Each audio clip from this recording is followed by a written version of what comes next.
Banyak orang berbicara tentang waktu, tetapi mereka tidak mengetahuinya.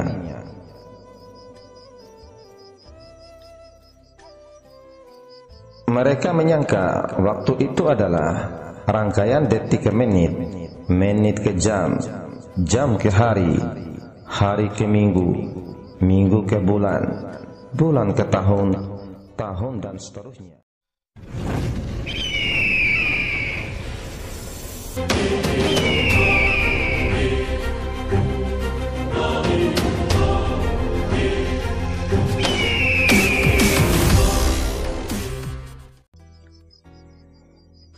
Bismillahirrahmanirrahim. Assalamualaikum warahmatullahi wabarakatuh. Untuk apakah Allah menciptakan alam semesta dan segala isinya? Untuk maksud apakah Allah menjadikan manusia sebagai khalifahnya?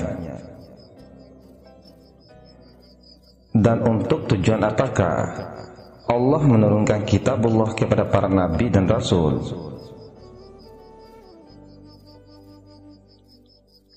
Mungkin kamu tidak akan pernah dapat merasakan betapa Allah amat menyayangi dan mengasihi manusia dan seluruh alam.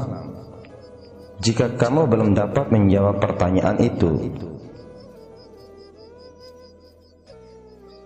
coba dengarkan firman Allah yang artinya, dan Allah menciptakan langit dan bumi dengan tujuan yang benar, dan agar dibalas tiap-tiap diri terhadap apa yang dikerjakannya, dan mereka tidak akan dirugikan. Al-Quran Surat Jassiyah ayat 22.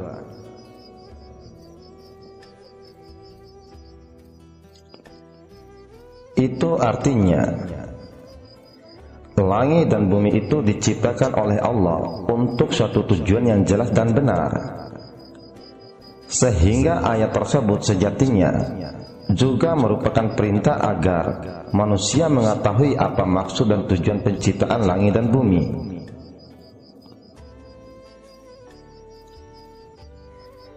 Tidak hanya langit dan bumi saja, melainkan penciptaan seluruh makhluknya juga mengandung maksud dan tujuan yang jelas.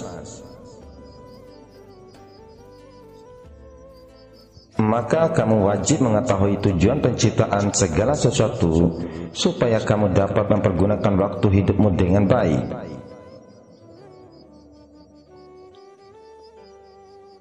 Waktu hidup manusia itu hanya sebentar, hanya sekejap saja. Tentu saja jika kamu tahu apa yang dimaksudkan dengan waktu itu.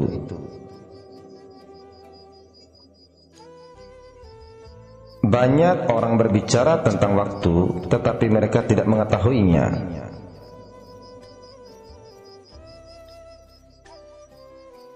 Mereka menyangka waktu itu adalah rangkaian detik ke menit, menit ke jam, jam ke hari, hari ke minggu, minggu ke bulan, bulan ke tahun, tahun dan seterusnya.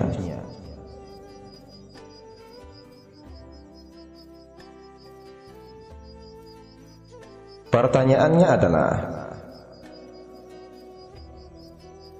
benarkah itu yang dimaksud dengan waktu? Jawab, jangan terlalu mudah menerima penjelasan seperti itu, karena itu baru merupakan persangkaan belaka. Manusia memang makhluk Allah yang paling gemar menyangka-nyangka.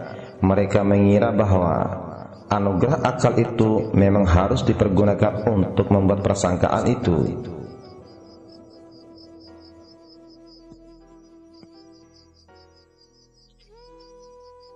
Mereka merasa jika sudah memutar otak, artinya mereka sudah menunjukkan eksistensinya sebagai makhluk paling mulia. Lalu dibuatlah berbagai macam teori. Begitu banyak teori yang ditemukan oleh manusia yang dianggapnya sebagai salah satu bukti keberadaannya. Padahal waktu itu adalah keadaan yang kamu berada di dalamnya. Jika kamu ada di suatu pagi, maka pagi itulah waktumu. Jika kamu berada di malam hari, maka malam hari itu adalah waktumu.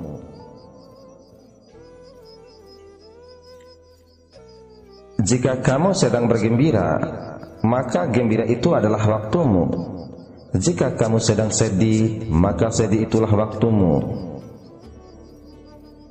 Jika kamu sedang sehat, maka sehat itulah waktumu.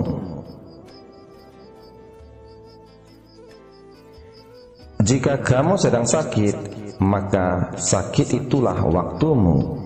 Jika kamu menyadari siapa dirimu, maka kesadaran diri itulah waktumu.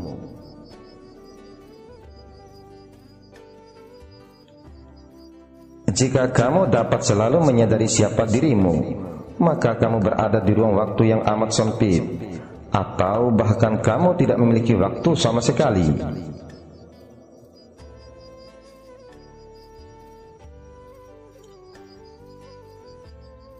Itulah sebabnya di dalam Al-Quran Allah bersumpah demi waktu. Ini artinya begitu pentingnya waktu. Allah Subhanahu wa ta'ala sampai bersumpah demi waktu dalam 4 surat di dalam Al-Quran. Sumpah itu bermakna bahwa Allah adalah Zat yang maha mengawasi, karena Dia selalu mengawasi gerak-gerik hambanya yang telah Dia ciptakan untuk suatu tujuan yang benar. Jika dikatakan bahwa Allah tidak berada dalam ruang dan waktu, itu memang benar, karena justru ruang dan waktu itu berada dalam genggamannya.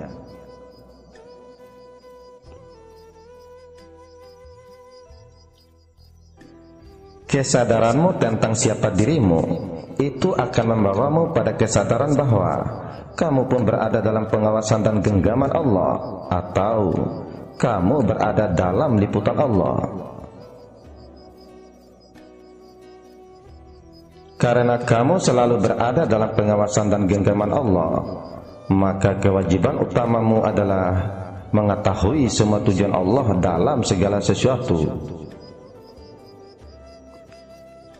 Sebagaimana bunyi firman-Nya yang artinya, sesungguhnya Allah selalu menjaga dan mengawasi kamu. Al-Quran Surat An-Nisa ayat 1.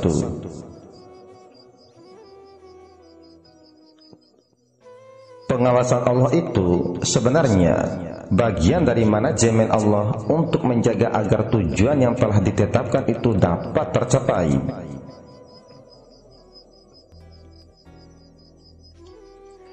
Sadarilah, tema besar tindakan Allah adalah cinta kasih.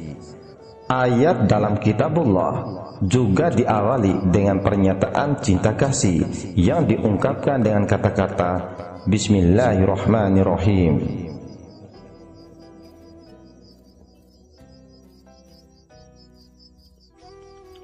Secara harfiah, ucapan basmalah itu sering diterjemahkan menjadi dengan nama Allah yang Maha Pengasih dan Maha Penyayang.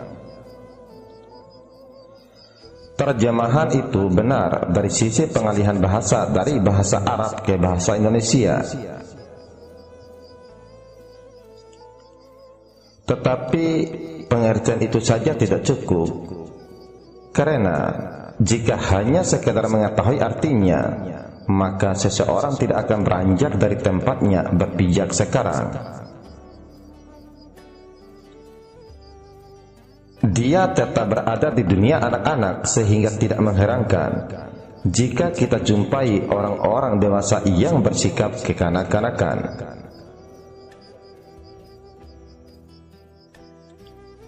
Bahkan dalam beragama pun banyak orang yang bersikap seperti itu. Dia berada di situ-situ saja, tidak pernah beranjak sedikit pun. Itulah orang yang tidak memiliki waktu.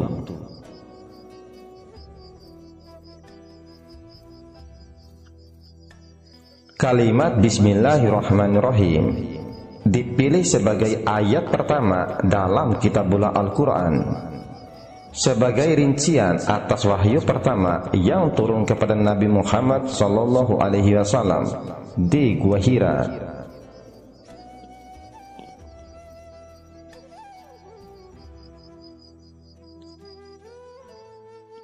Tentu kamu masih ingat dari para guru agama atau dari para guru mengaji kita, betapa sulitnya Nabi Muhammad SAW ketika perintah Iqra atau bacalah itu turun. Berkali-kali Nabi bertanya apa yang harus aku baca, dan perintah itu pun diulang-ulang pun.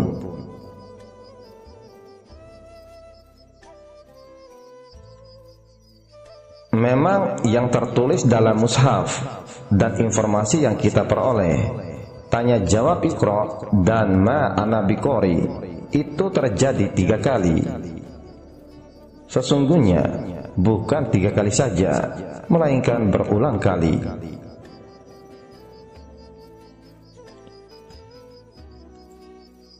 Ungkapan yang diulang sampai 3 kali itu bukan menunjukkan urutan 1 sampai 3, melainkan sebuah gambaran interaksi yang intens antara Nabi Muhammad SAW dengan Allah Subhanahu wa Ta'ala.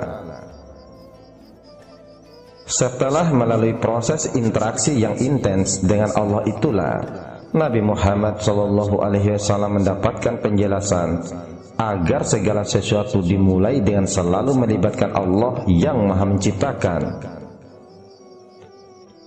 Sebagaimana firman-Nya, bacalah dengan nama Tuhanmu yang menciptakan. Al-Quran Surat Al-Alaq ayat 1.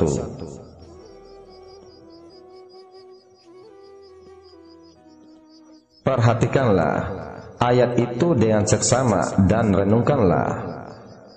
Pelajaran pertama yang diterima adalah tentang kuasa penciptaan Allah.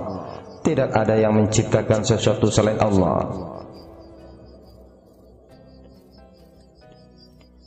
Atau Allah lah satu-satunya pencipta.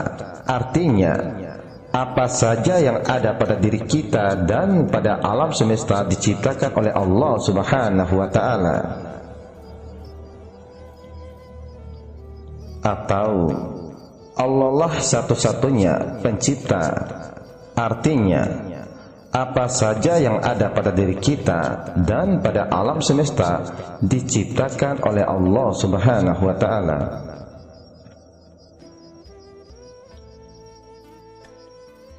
Kesadaran tentang kuasa penciptaan Allah, itulah yang pertama kali ditanamkan ke dalam qalbun Nabi Muhammad SAW. Bagi Allah tidak ada dualitas.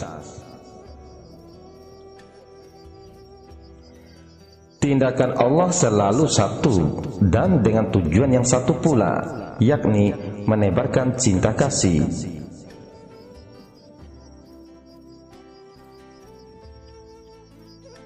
Disitulah letak inti perintah supaya manusia jangan menduakan Allah, atau yang populer disebut jangan syirik. Karena tindakan menduakan itu secara langsung menuduh Allah berada dalam dualitas.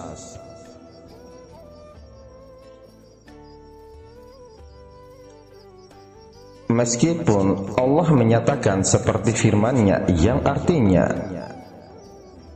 dan segala sesuatu kami jadikan berpasang-pasangan supaya kamu mengingat kebesaran Allah. Al-Quran Surat Az-Zariyat ayat 49.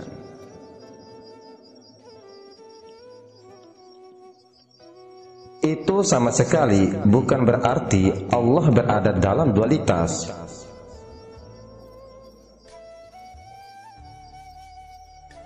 Perhatikanlah, tujuan Allah menciptakan segala sesuatu berpasang-pasangan, yaitu supaya manusia pandai berzikir, supaya manusia selalu berzikir, supaya manusia selalu ingat kepada Allah Subhanahu wa Ta'ala.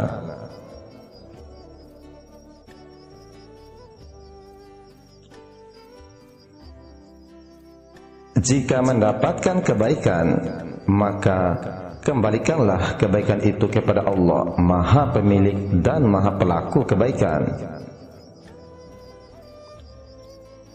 Ketika kamu mengembalikan semua kebaikan yang melekat pada dirimu kepada Allah, itulah awal kesadaran diri sejatimu terhadap keterlibatan Allah yang telah menolongmu melakukan kebaikan-kebaikan itu.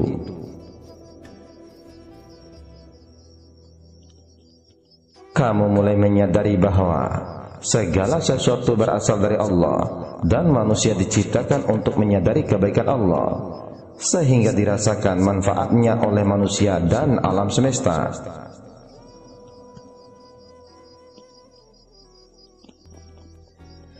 Kebaikan-kebaikan Allah itulah yang disebut sebagai cinta kasih. Maka Allah disebut Ar-Rahman dan Ar-Rahim, pemilik semua kemurahan dan kasih sayang. Tidak ada zat lain yang memiliki sifat pemurah dan pengasih selain Allah.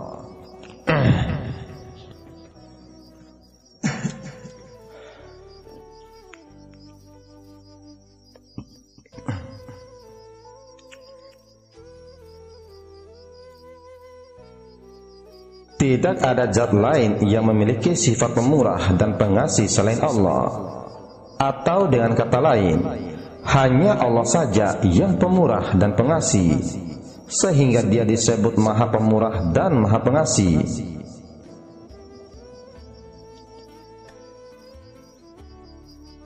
Jika sesuatu sudah dilekatkan kepada Allah, maka tidak ada yang tersisa bagi yang lain.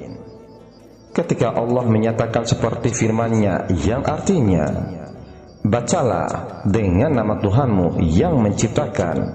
Al-Quran Surat Al-Alaq ayat 1. Itu tidak menjadi tidak berarti jika tidak disertai penjelasan tentang proses penciptaan itu sendiri. Maka Allah menyusuli dengan penjelasan, Dia telah menciptakan manusia dari segumpal darah. Al-Quran Surat Al-Alaq ayat 2. Bukankah itu penjelasan yang sahih bahwa selalu ada proses dalam setiap penciptaan, sehingga meskipun Allah memiliki kuasa untuk menciptakan segala sesuatu seketika, itu juga dengan ungkapan kun, Allah telah melakukannya melalui sebuah proses.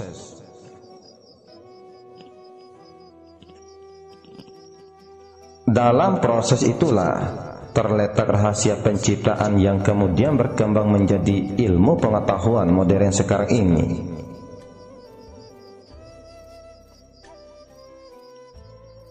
Pertanyaan: mengapa Allah menciptakan Nabi Adam hanya seorang diri pada awalnya?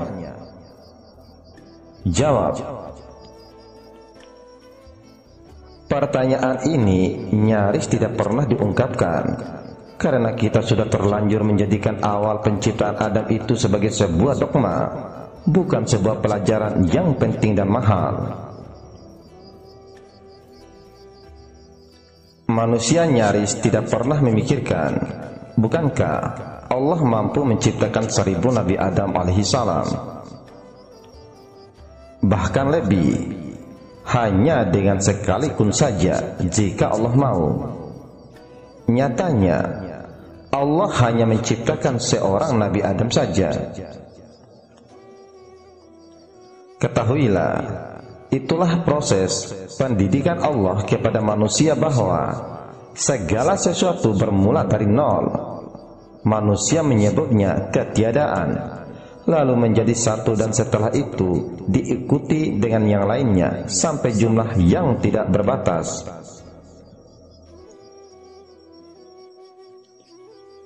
Namun demikian, haruslah dimengerti bahwa proses itu hanya terjadi untuk segala sesuatu yang diciptakan, bukan untuk pencipta atau untuk Allah. Karena Allah Sang Maha Pencipta ada dengan sendirinya. Dia sudah ada sebelum segala sesuatu ada, dan Dia akan tetap ada walaupun segala sesuatu selain Dia sudah tidak ada.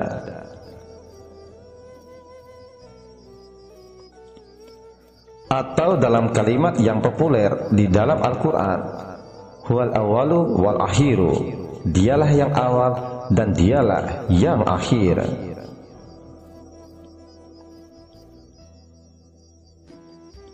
Hal yang sekaligus menunjukkan bahwa Dia adalah sang waktu, sehingga ketika Allah bersumpah demi waktu, maka sebenarnya Dia bersumpah atas dirinya sendiri. Proses itu hanya terjadi dan ada pada ciptaan. Maka untuk segala sesuatu selain Allah selalu ada awal dan kemudian akan berakhir.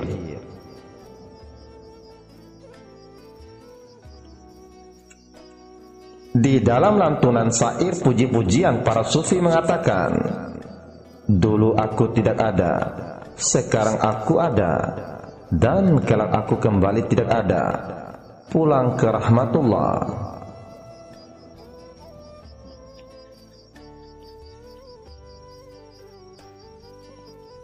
Dengan sangat tepat, manusia diajari proses ini, yaitu proses inna lillahi wa inna ilaihi raji'un.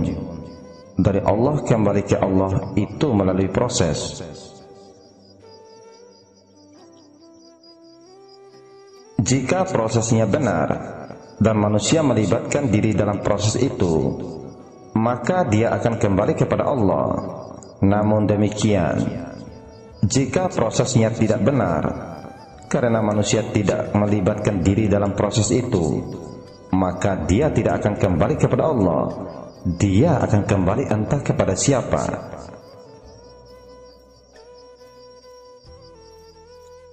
Maka dari itu, keberadaan manusia di dunia itulah waktu yang harus dimanfaatkan oleh manusia untuk menjalani proses tersebut.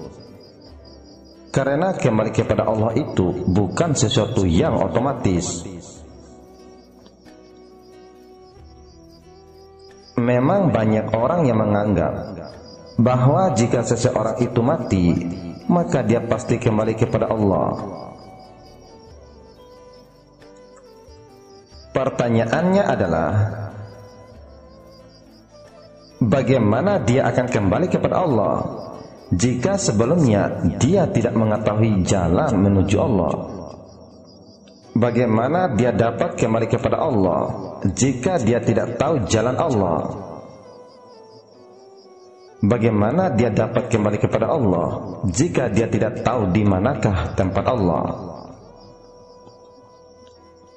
Maka dari itu, jangan mudah percaya begitu saja. Ingat, kembali kepada Allah itu merupakan kewajiban individual tiap manusia.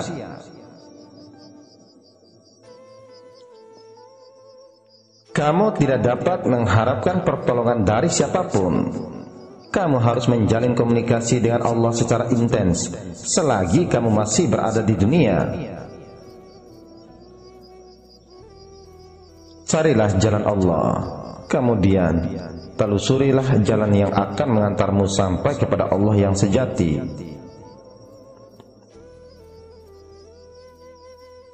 Di dalam pembahasan ini, aku mau mengajak kalian untuk berakhlak dengan akhlak Allah.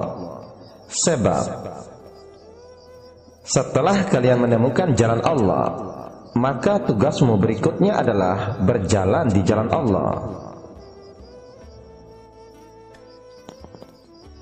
Ketika kamu berjalan di jalan Allah, itulah kamu wajib menghiasi hidupmu dengan akhlak mulia, yaitu akhlak Allah.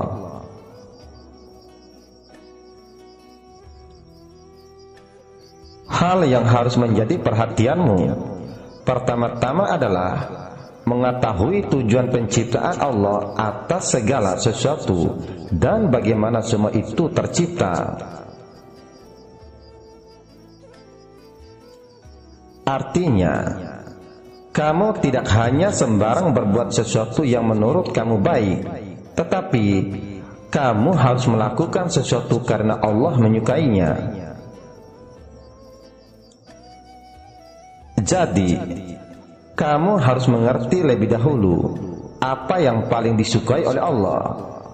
Jika kamu sudah tahu, maka banyak-banyaklah melakukan perbuatan yang disukai oleh Allah itu. Perbuatan baik yang paling disukai oleh Allah adalah jika kamu mengenalinya. Dalam salah satu hadis qudsi Allah berfirman, "Aku adalah perbendaharaan yang tersembunyi. Aku ingin dikenal, maka aku ciptakan makhluk agar aku bisa dikenal."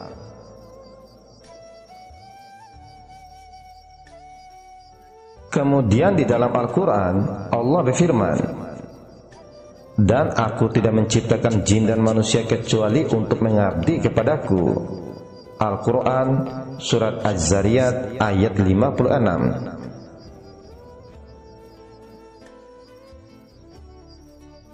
Kata mengabdi kepadaku kadang-kadang diterjemahkan menjadi menyembah aku. Kedua terjemahan itu saling melengkapi. Tetapi Ibnu Abbas radhiyallahu anhu menafsirkan kata "kecuali untuk menyembah aku" menjadi "kecuali untuk mengenal aku".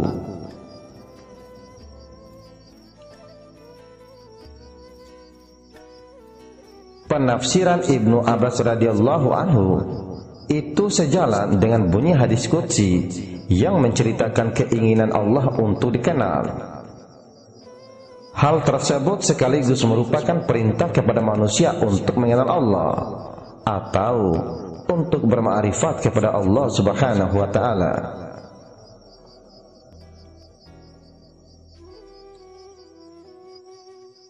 Itu adalah perbuatan baik yang paling disukai oleh Allah. Maka Allah sangat senang jika ada seorang hamba mulai mencari jalannya untuk bermakrifat kepadanya. Dia akan memberikan segala sesuatu yang diperlukan oleh si hamba, jika hamba itu benar-benar berusaha untuk berada di jalan ma'rifat. Jika kemudian dia sampai kepadanya, para sufi menyebutnya sebagai wusul, maka Allah begitu gembira.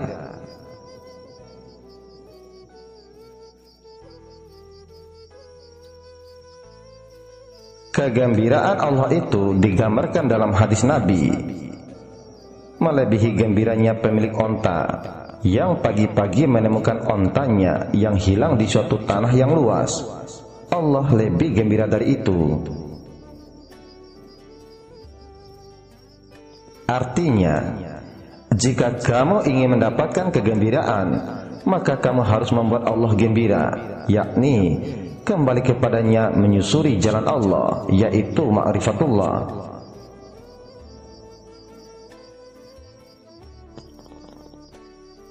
Kamu harus meyakini hal ini dengan keyakinan yang terus meningkat, dari keyakinan yang paling lemah yaitu ilmu yakin menuju ainul yakin, hakul yakin, hingga isbatul yakin.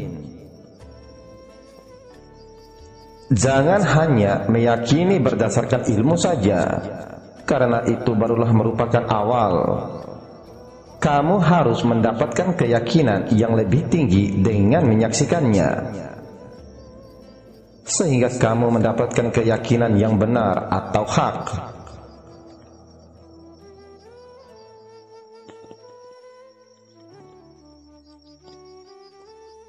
Akhirnya kamu meyakininya dengan menetapkannya dalam hati. Itulah keyakinan para rasul, para nabi, para siddiqin, para syuhada, dan para solehin. Kamu dapat mencapai derajat itu jika kamu benar-benar berusaha untuk itu. Ketahuilah, setelah kamu memakrifati Allah, maka tugas berikutnya yang harus kamu kerjakan adalah berakhlak dengan akhlak Allah. Allah paling suka menebarkan cinta kasih kepada seluruh makhluknya. Maka kamu pun harus menjadi bagian dari kesukaan Allah, yaitu menjadi pintu bagi tercurahnya cinta kasih Allah kepada seluruh makhluknya.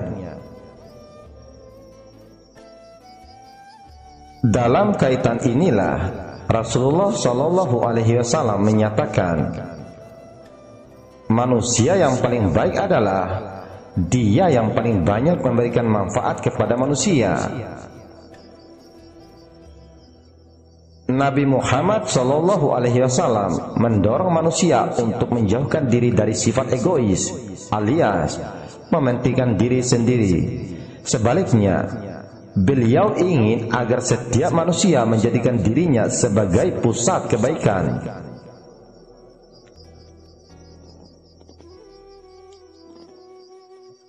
Allah membenci kerusakan sehingga Dia melarang manusia membuat kerusakan di bumi. Maka janganlah kamu membuat kerusakan di bumi. Di sini kamu harus berpikir dan bertindak cerdas. Dengan merenungkan makna kerusakan itu, janganlah kamu ikuti cara berpikir orang-orang yang bodoh, yang menganggap kerusakan itu hanya bermakna lahiriah saja.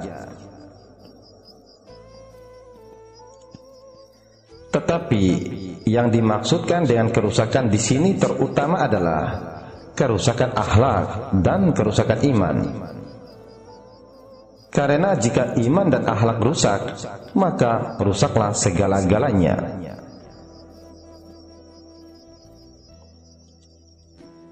Iman yang rusak menyebabkan penyakit syirik, sehingga manusia menjadikan nafsunya sebagai Tuhannya.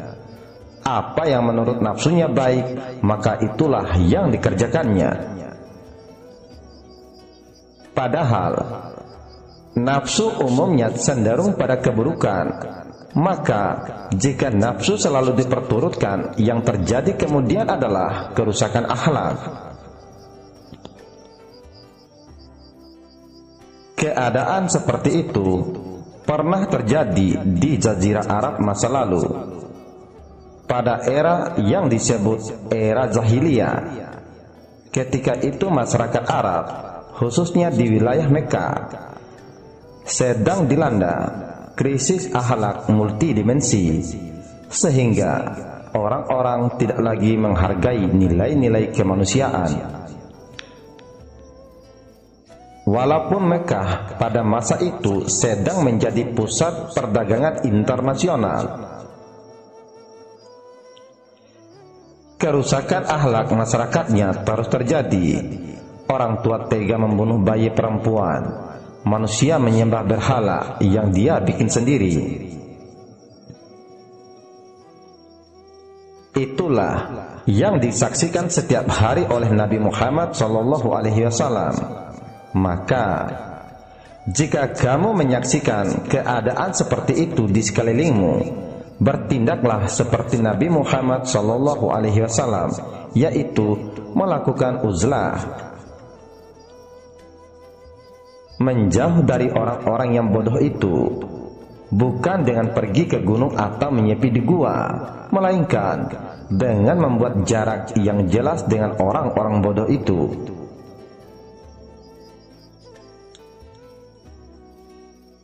Zaman ketika Nabi Muhammad SAW diutus disebut sebagai zaman jahiliyah, zaman kebodohan. Tetapi kebodohan yang dimaksudkan bukanlah kebodohan dalam ilmu pengetahuan dunia, melainkan kebodohan karena manusia tidak mengenal Allah. Jika mereka mengenal Allah, tentulah mereka tidak akan menyembah berhala yang mereka buat sendiri. Kebutaan terhadap Allah itulah jahiliyah yang sejati. Oleh karena itu, aku menganjurkan kamu supaya bermakrifat kepada Allah. Jika kamu mengenal Allah, maka kamu tidak akan menyembah berhala. Ketahuilah, Sekarang ini semakin banyak saja jumlahnya para penyembah berhala itu. Mungkin kamu heran mendengarnya, tetapi itu benar. Dari zaman purba sampai zaman modern ini, yang namanya berhala itu memang dibuat sendiri oleh para penyembahnya. Contohnya, ayahanda Nabi Ibrahim alaihissalam adalah pembuat berhala dan sekaligus penyembah berhala. Dia membuat sendiri berhala, lalu menyembahnya.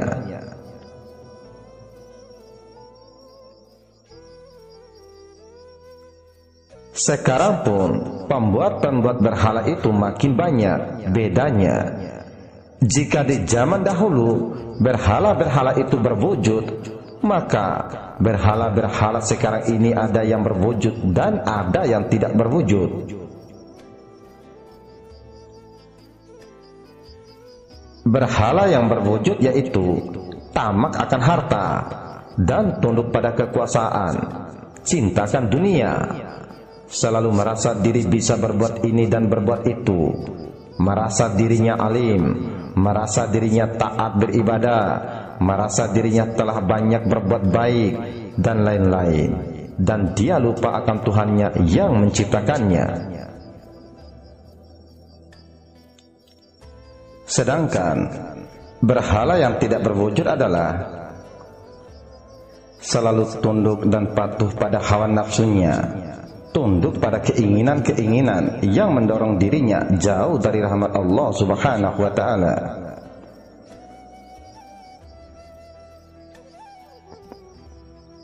Oleh sebab itu, jika Nabi Muhammad SAW kemudian memilih untuk mencari Allah melalui perjalanan spiritualnya, kita pun layak mengikuti jejak langkah beliau. Setelah Nabi Muhammad SAW menemukan Allah dan berma'rifat kepadanya, maka dia pun menjadikan ma'rifatullah sebagai modal hidupnya.